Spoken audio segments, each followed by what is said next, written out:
دیدید بعضی بچه‌ها چقدر راحت و روون و با اعتماد به نفس صحبت میکنن، هم توی خونه هم توی مدرسه و مهمونی و جمع‌ها. با توجه به اینکه خوب صحبت کردن یه مهارت بسیار مهم در مهارت‌های ارتباطی و بین فردی و در آینده در موفقیت‌های شغلی هست، من میخوام توی این ویدیو راجع به اعتماد به نفس در حرف زدن بچه‌ها صحبت بکنم. یعنی چند تا راهکار رو میدم توی ویدیو برای اینکه تقویت کنیم هوش کلامی بچه‌ها رو و فن بیان اونها رو. ممنون میشم که ویدیو رو با من همراه باشید. سلام، من نایده آج مقصودی هستم و اینجا همراز روانشناسی. امروز میخوایم با هم دیگه در مورد تقویت هوش کلامی یا فن بیان بچه‌هامون صحبت کنیم. در مورد هوش ها وقتی صحبت میکنیم و طبقات مختلف اونها، تحقیقات نشون میدن که اکثر اونها از جمله هوش کلامی رو میتونیم توی محیط تقویت بکنیم. یعنی روش تربیتی ما و یه سری از راهکارها حتما کمک میکنن که این بهره هوشی بتونه تقویت بشه و بهتر بشه و بچه‌ها در این زمینه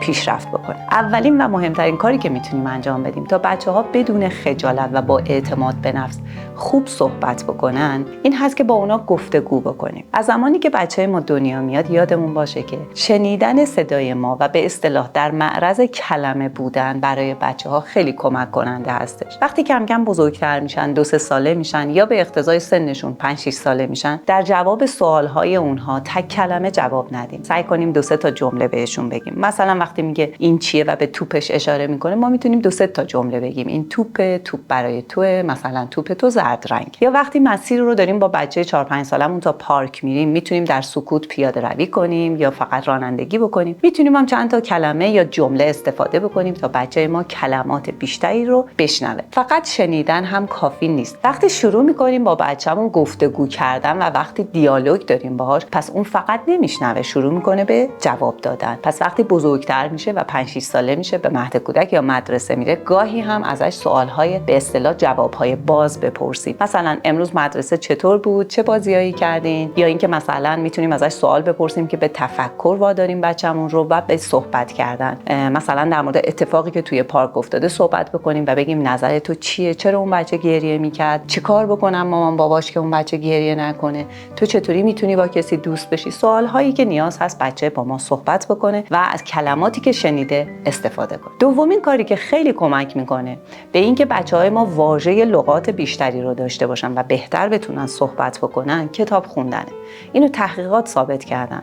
مادری که برای بچه‌ش یا پدری که وقت داره و برای بچه‌ش کتاب میخونه، اون بچه واژگانی که استفاده میکنه بیشتر هست و کلمه و جمله بیشتری بلده، پس با اعتماد به نفس بیشتری میتونه صحبت بکنه. داخل پرانتز این توضیح رو بدم که بهتره وقتی کتاب میخونیم و به کلمات جدید میرسیم، یه مکسی داشته باشیم راجع به اون کلمه، توضیح بدیم، 2-3 تا جمله بگیم، کلمات شبیهش رو که بچه بلد هست رو بهش بگیم. این کمک میکنه که باز واژگان بیشتری رو یاد بگیره. یا گاهی اوقات روی تصاویر یه استوپی داشته باشیم و راجع به تصاویر و شکل‌ها با بچه‌مون صحبت بکنیم. کار دیگه‌ای که کمک میکنه و مطالعات نشون میدن که هوش کلامی بچه‌ها رو تقویت میکنه، قصه گفتن هستش. یعنی قصه ها و خاطرات خودمون رو برای بچه‌ها تعریف کنیم و گاهی وقتا به بچه‌ها بگیم، بچه‌هایی که 4-5 سال به بالا هستن و بهتر میتونن صحبت بکنن، بهشون بگیم که اون خاطره من رو یادته، اون قصه که مثلا راجع به دوچرخه سواریم گفتم یادته، امروز تو اون رو برای من تعریف بکن. کار دیگه ای که در این مسیر به ما کمک میکنه بازی کردن هستش. یعنی در این زمینه با بچه‌ها بازی انجام بدیم. میدونید که من همیشه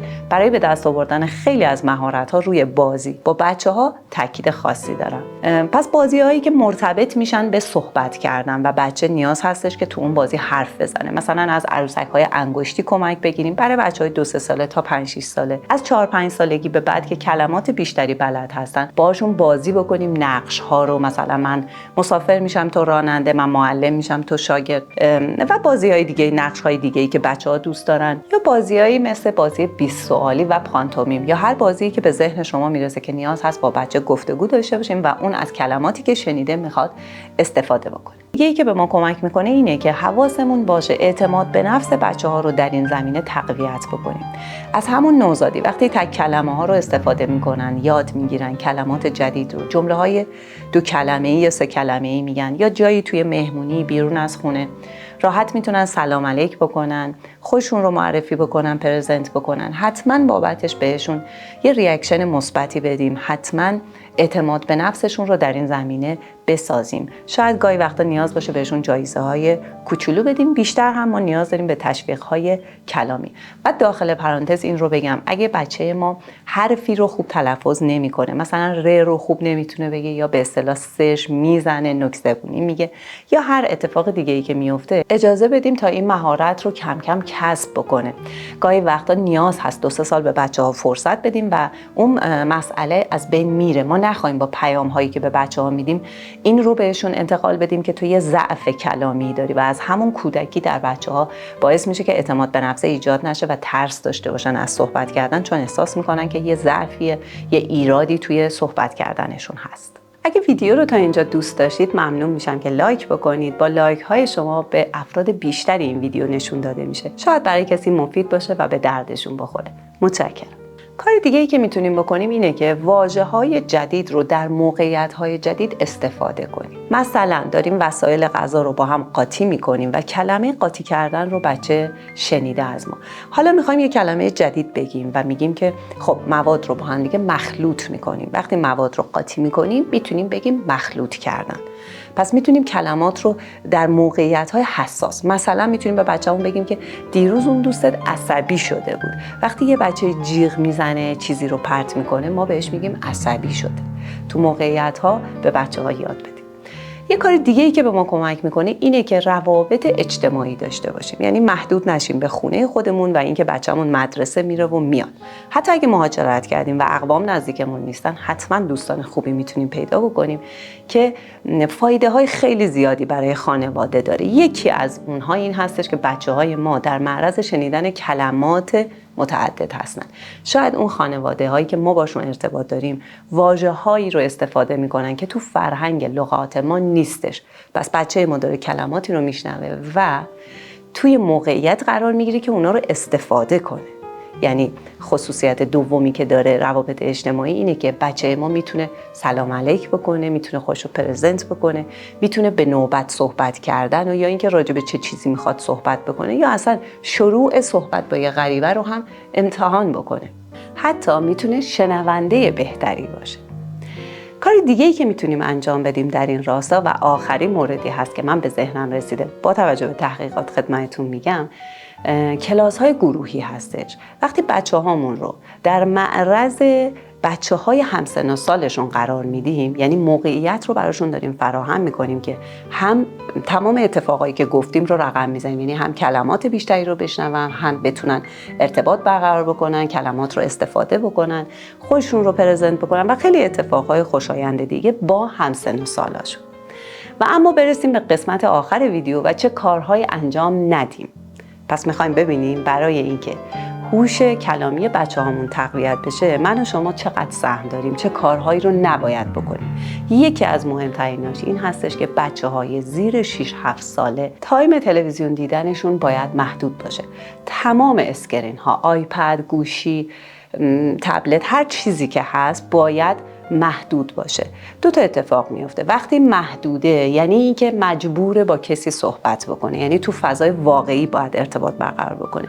و یکی دیگه این که پس کلماتی که داره میشنوه رو قرار استفاده بکنه. ولی وقتی بچه ما فقط داره تلویزیون میبینه، داره میشنوه و قرار نیست استفاده بکنه. و مورد بعدی این هستش که اگه کلمه یا اشتباه استفاده میکنه یا توی جمعی مهمونی حرف بدی رو میزنه، حتما مراقب باشیم چه ریاکشنی داریم بهش نشون میدیم. خیلی وقتا مراجعین من تو 20 یا 40 سالگی وقتی بررسی میکنیم میبینیم که این خجالت کشیدنشون از صحبت کردن و عدم اعتماد به نفسشون توی جمع از کجا داره میاد، میرسیم به کودکی و خاطرات ناخوشایندی که در این زمینه داشتن، تجربیات ناخوشایندی که داشتن.